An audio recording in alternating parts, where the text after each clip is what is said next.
Kodėl lietuviai supirkinėja nekilnojamą turtą Ispanijoje? Tikrovė ir mitai. Kada žmogus atvažiuoja gyvenimui, jis iš tikrųjų išsigąsta.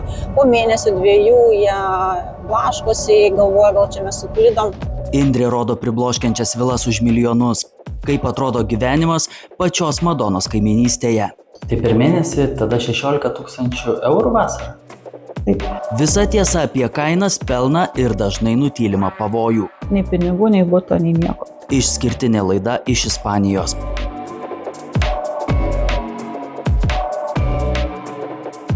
Sveiki atvykę į Ispaniją, į šalį, kur anot oficialios statistikos lietuviai pastaraisiais metais keliauja dažniausiai.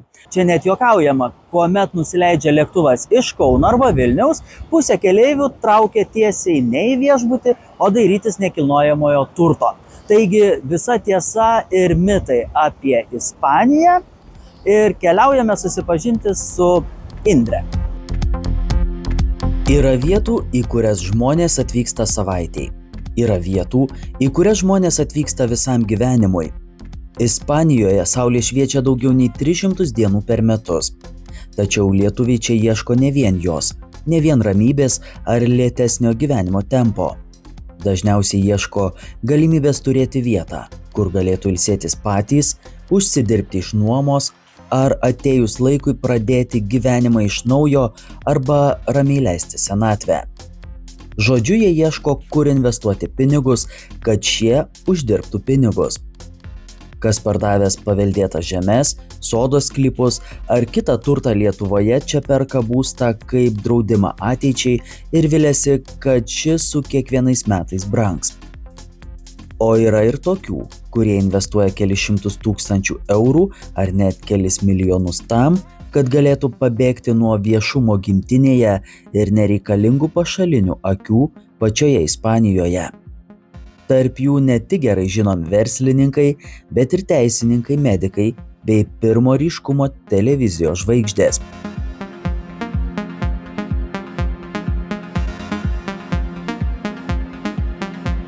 Šiandien užsuksime ten, kur prieš jūsų akis matomos vilos kainuoja milijonus, kur jūros vaizdas kartais vertas daugiau nei pats namas su sklypu, kur kaiminystėje gyvena ir poilsiauja pasaulio garsenybės, tarp kurių ir pati Madona.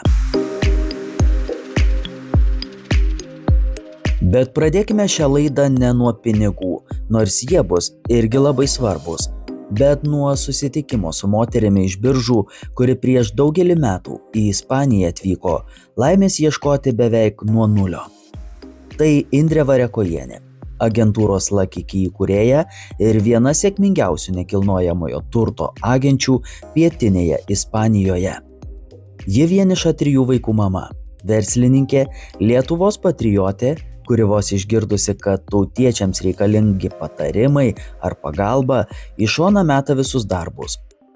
Tad ir šįsyk Indrė bus mūsų vedlė, o mes jos pakeleiviai ne tik po tiesos paieškas apie šiandien itin plačiai skambančias istorijas apie 10 000 lietuvių, kurie už bendrabučio kainą Vilniuje, tokiuose miestuose kaip Torreviejo, perka butus, bet ir griaunant mitus apie nerūpestingą gyvenimą saulės lepinamoje šalyje.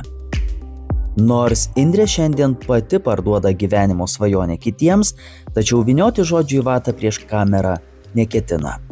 Indrė, o kuo lietuviams patraukli būtent šita Ispanijos dalis? Geras klausimas. Jau dabar išjunga. Papasakok, kad yra ir kalnai, ir jūra, ir žaluma, ir... Būtent čia iš tikrųjų yra kalnuota ir turi labai gražų vaizdą. Kuo jie skiriasi čia nuo Torreviejo, galbūt čia daugiau turi vaizdus, žalumos daugiau, nes daugiau gal lietaus būna čia.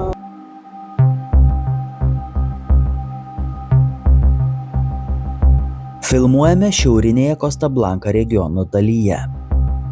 Visai kitokioje Ispanijoje nei daugeliui pažįstama Torrevieja. Čia daugiau kalvų, žalumos ir privatumo. Tokios vietos kaip Moraira, Benissa Costa, Javija jau daugelį metų vilioja tuos, kurie ieško ne masinio kurorto, o kokybės.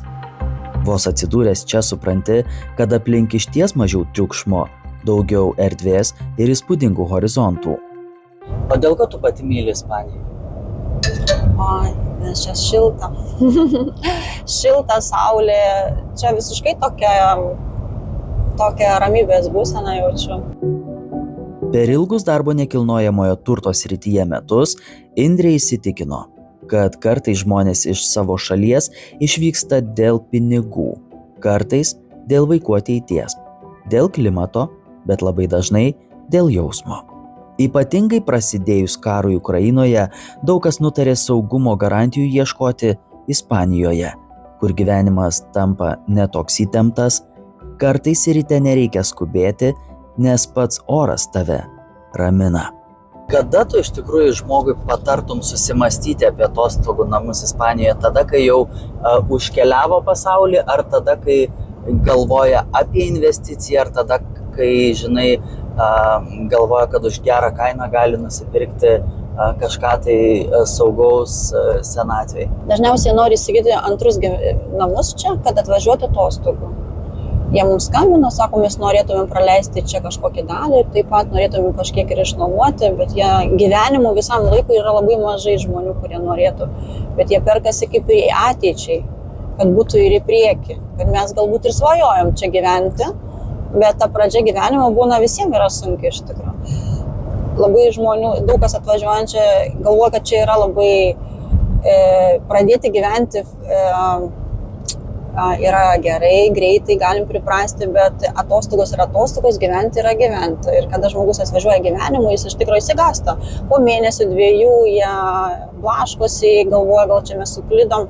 Bet kada tu nusipirki namus ir tu atvažiuoji šiek tiek, jau pripranti po truputuką, jau grįžti atostogoms.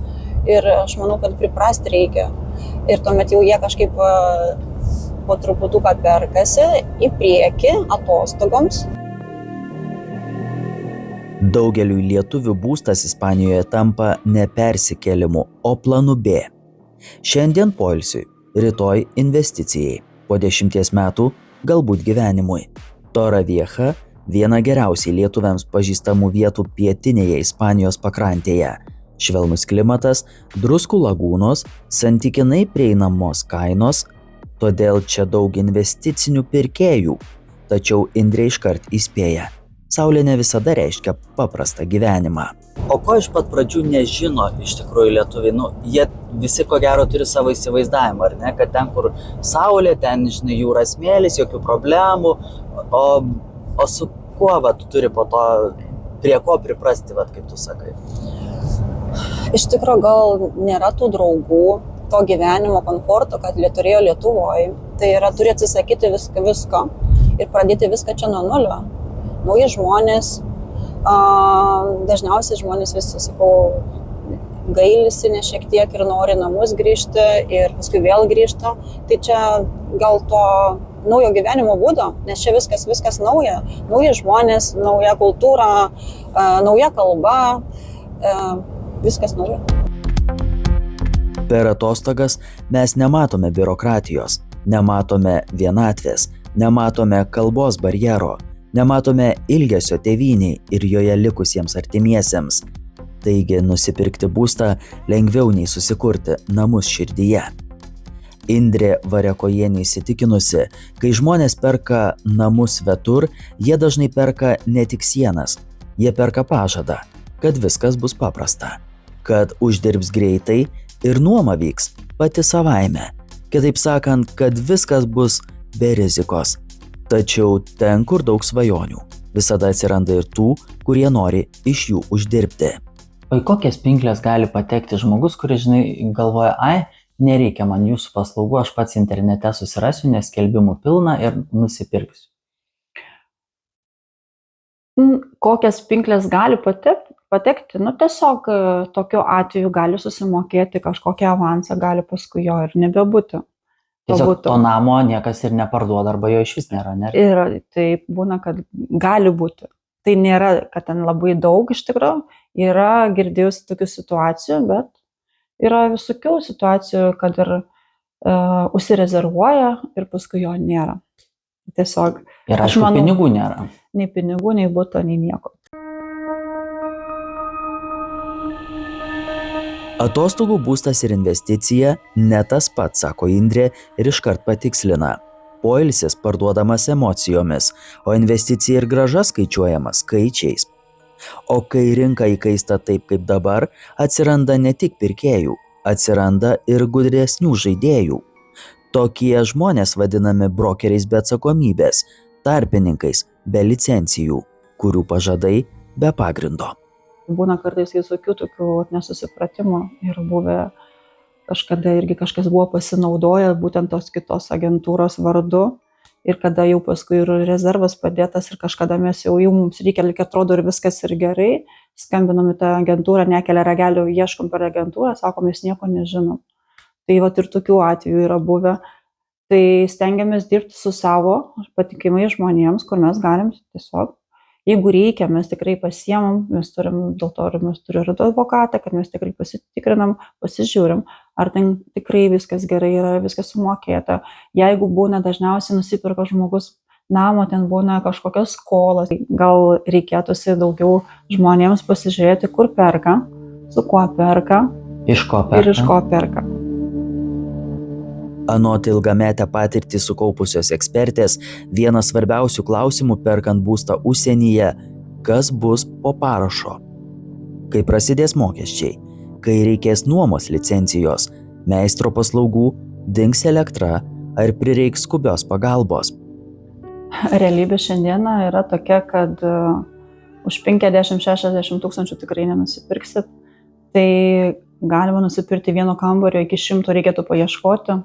Galima kažkokią nusipirkti studiją iš 100, tai bus visiškai nerenovuotas būtas senas, kurį reikėtų pasitvarkyti ir prastesniai vietai, kainos kyla. Net ir žiūriu dabar ir po vieno kambario iki 130-140 ir viršų eina, tai mes kalbame apie Toroviechą. Kaip sako, kad galima už 60, už 80 nusipirkti, tai Tie laikai praėjo. jau praėjo. Tai vadinasi, tie, kas tada nusipirko, labai išlošė. Bet jeigu dabar, tarkim, aš perku 120, tai galbūt po 10 metų jis irgi kainuos 200. Taip, dabar žmonės kainos kyla, turbūt ir kilus.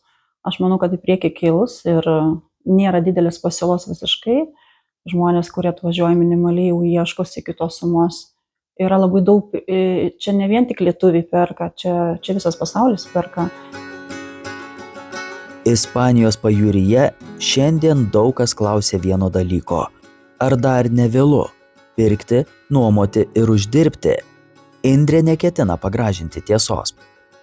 O žinai, daug kas įsivaizduoja, kad aš dabar paimsiu, nusipirksiu savo atostogų namus ir aš iš to labai greitai ir daug uždirbsiu. Čia yra mitas ar realybė? Kažkada. Šiandieną daug neuždirbs. Tie žmonės, kurie turi licencijas, jie dar gali užsidirbti. Galima užsidirbti. Visai neseniai, ar ne, ispanai sako, kad pavargom nuo turistų, todėl jie uždraudė trumpalaikę nuomą. Jie uždraudė trumpalaikę nuomą. Šiandieną yra 2 licencijos, kuri gali gauti arba trumpalaikę, arba ilgalaikė. Kas yra trumpalaikė? Tai yra nuo 1 dienos iki 10. Tai yra trumpalaikė, o nuo 11 į daugiau tai būtų ilgalaikė. Tai tie seni žmonės, kurie anksčiau jau turėjo licenciją, jie kažkaip ir gavo, jeigu susitikimais bendruomenės, kad gali nuomoti tą trumpalaikį, tai ir lieka. Visiems po 5 metų jie turės prasitęsti. O kiek kainuoja nuoma? Įvairiai. Jeigu trumpalaikiai, šnekant, ne, kiekvienas mėnesis turi savo kainą. Rugpjūčio mėnesį mes užnuomojam ir už 120, ir už 130, pirmos linijos po 180 eina už vieno kambario butą. O taip būna plius minus 2 kambarių galim tokiam kainom nuomoti, kurie biški toliau. Indrė neslepia, kad pastaraisiais metais nekilnojamą turtą Ispanijoje kai kas perka iš baimės, kai kas pavėluotai mėgina, kaip sakoma, įdarbinti santaupas, o kai kas čia atvyksta ramiai, bet su nežinia laukti, kol stabilizuosis padėtis visame pasaulyje. Yra ir tokių, kurie tiesiog renkasi naują gyvenimo etapą pradėti šalyje, kur saulė šviečia 300 dienų per metus, o kainos kartais net nusileidžia lietuviškoms. Kiekviena migracijos banga atsiveža ne tik lagaminus, jie atsiveža ir charakterį. vaizdingai sako mūsų pašnekovė. Jautiesi vietinė ar labiau vis dar Aš tik lietuvė? tai, ne, aš esu lietuvė ir vietinė.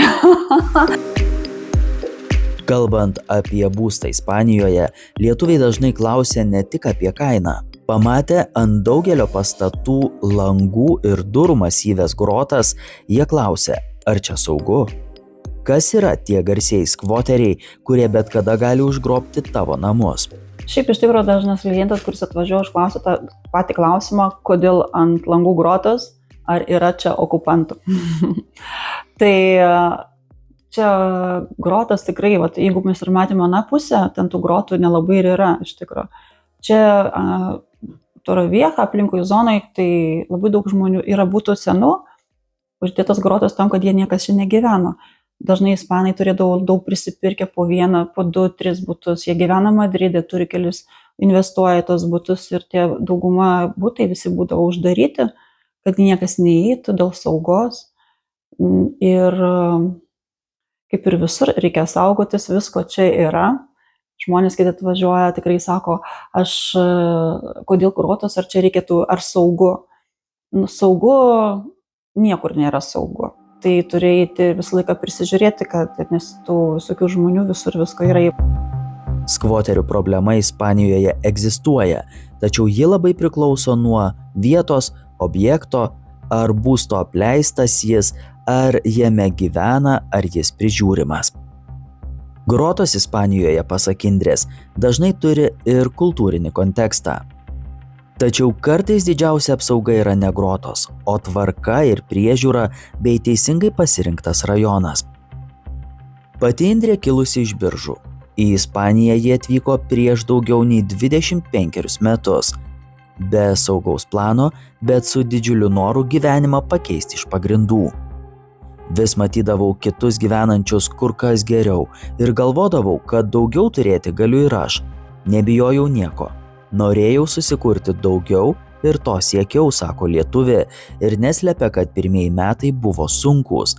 Jie ėmėsi visų darbų, kuriuos tik galėjo rasti, nes reikėjo ne tik pačiai atsistoti ant kojų, bet ir išlaikyti 3 vaikus. Vėliau jį įsidarbino nekilnojamojo turto srityje. Mokėsi rinkos subtilybių, perprasti žmonės, derybų meno ir ispanišką sistemą. Žinoma, pirmiausia reikėjo išmokti ispanų kalbą.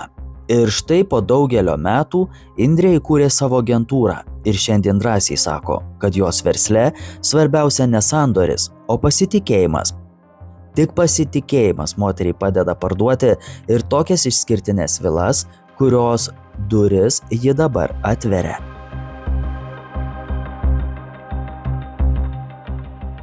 Man patiko čia iš tikrųjų šiluma, saulė, geri žmonės, jaučiausi laisvai. Iš tikrųjų, ispanai mažai buvo lietuvių, daugiau ten gal buvo susipažinau su ispanais. Aišku, kalbos nemokėjau, bet jaučiau jų šiltumą, bendravimą, gatvėje vilkas sveikinasi, pasijaučiau kitaip negu Lietuvoje. Pastebėjai, kaip prabėgo kiek, beveik 30 metų, ar ne? 30, jo, beveik 30. Ant savęs tikrai ne. Pastebėjau turbūt ant namų, kaip esu nekilnojamo turto agentė ir pardavinėjom namus, tai kaip ir visiems dažnai paminiu šitą situaciją, kad kada žmogus klausia, kelintų metų statyba ir tu pasakai, tai yra 2000-ųjų ir taip žiūriu ir iškart galvoju, tau tiek metų, namas čia atrodo jau visas baisus, o pati dar jauna galvoju, kada tas laikas prabėgo. Dabar, žinai, prieš mane sėdi labai išvaizdi moteris, puikiai apsirengusi, su gražiu automobiliu, bet, ko gero, kelias link svajonės niekada neprasideda nuo to, ar ne? Tai... Šiaip mano kelias buvo nelengvas, iš tikrųjų, gyvenime daug visko mačiau, daug dirbau, atvažiavau čia, pradėjau nuo nulio, taip pat ir indus plaudavau, taip pat ir valydavau butus, ir vaikai mano čia gimė. Tai tas kelias visą laiką eidavo į priekį, kažkaip norėdavausi daugiau. Buvau atsidariusi ir drabužių parduotuvėlę tokią, tiesiog ėjau į priekį. Atėjo laikas, kad aš su vyru išsiskyriau, irgi nelengva buvo. Bet visą laiką viduje galvodavau, kad aš tai galiu daugiau ir galvodavau, bet aš tai galiu, iš tikrųjų. Ir visą laiką norėdavau daugiau. Kada pasiekdavau daugiau, visą laiką noriu daugiau, jau šitą praeinu, aš noriu dar daugiau. Tai visą laiką kažkaip tikėdavau savim, kad aš tai galiu. Ir kažko siekdavau. O kas yra tavo stiprybės šaltinis? Žinai, daug žmonių susidūrė su sunkumais, jie nuleidžia rankas, arba paprašiau tariant tiesiog susipakuoja lagaminą ir grįžti ten, iš kur atvykai. Nežinau, mano tai, aš dar, kaip sakiau, svajonių turiu. Ispanijoje yra viena taisyklė, kuri galioja visada. Vaizdas kainuoja.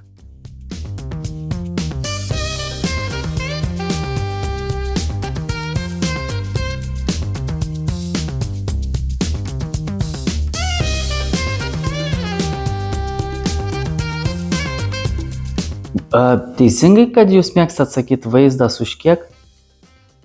Aš negalėčiau pasakyti, kad šitas vaizdas yra vertas 1 milijoną. Šitas vaizdas yra vertas jau ir 2 milijonų. Šitas namas yra 240 m², žemės plotas yra 650. Jis daugiau yra skirtas ir šeimai, ir taip pat gali būti kaip investicijai, nes mes esam šalia pliažo, 5 minutės nusileidžiant nuo kalno. Šitą vilą galima įsigyti už 1 650 000. Išskirtinio ir su metais tik brangstančio būsto ieškantiems lietuviams tokie skaičiai jau seniai nebekelia nuostabos. Kita vertus, ko stebėtis, kai lygiai tiek pat prašoma už naujos statybos butą Vilniaus senamiestyje ir tai dar be įrengimo. Tad susimąsto kiekvienas mokantis skaičiuoti ir sąskaitoje turintis solidžių santaupų. Tarp kokių žmonių tai yra populiarus nekilnojamas turtas?